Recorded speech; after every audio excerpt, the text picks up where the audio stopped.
Why your old workouts failed. Think about how many people you know who have tried to get into shape and failed. Think about how many of your friends or family members have started new training programs or new weight loss regimes. Either they're trying to build big muscle, or they're interested in losing fat.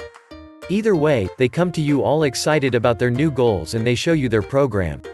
Often it will involve training 5 days a week at the gym, perhaps for an hour at a time. At the same time, this new training program is going to involve eating 500 fewer calories. How can it possibly fail? I'll tell you how it fails.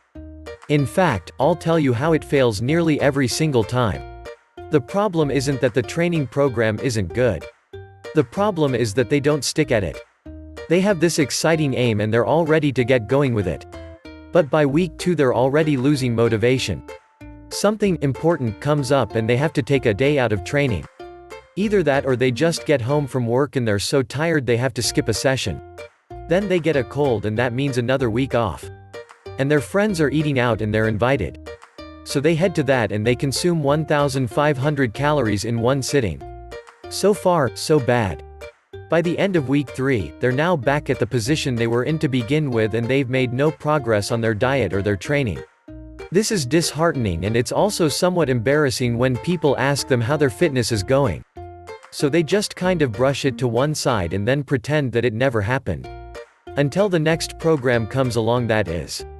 You're probably very familiar with this story and in fact, it's probably a story that you've lived yourself a lot of times. The problem is that these training programs are just too ambitious. Taking on a new training program like this takes an incredible amount of dedication and energy. Think about it, right now you probably feel like you don't have much time in your life. You probably feel rushed off your feet and you probably have very little energy when you get back in the evenings. This is why you're currently out of shape. It's not for lack of interest or for lack of trying. If it were easy to get into incredible shape, then you would have done it already. Truth is that life is hard and most of us are struggling just to keep afloat. Here's a quick newsflash, by the way, time isn't the problem.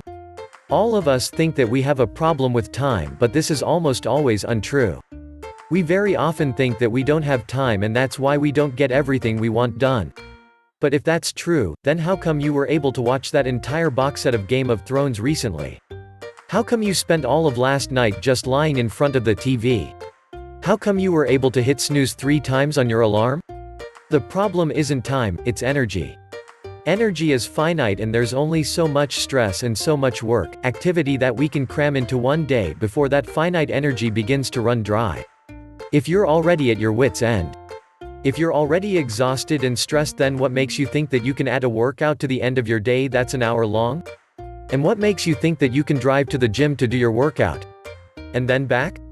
And then shower? There are more things about going to the gym that we don't take into account too. For instance, the cost. Then there's the cold weather. And here's one, all that extra washing. If you go to the gym 5 days a week, then you'll be creating 5 more pairs of dirty underwear and you'll need to wash all those jogging bottoms and tank tops. You expect to do all this when you already have no energy and you also intend to eat fewer calories? Giving yourself even less energy. And you wonder why so many training programs fail? Thank you for watching. Please subscribe for more videos.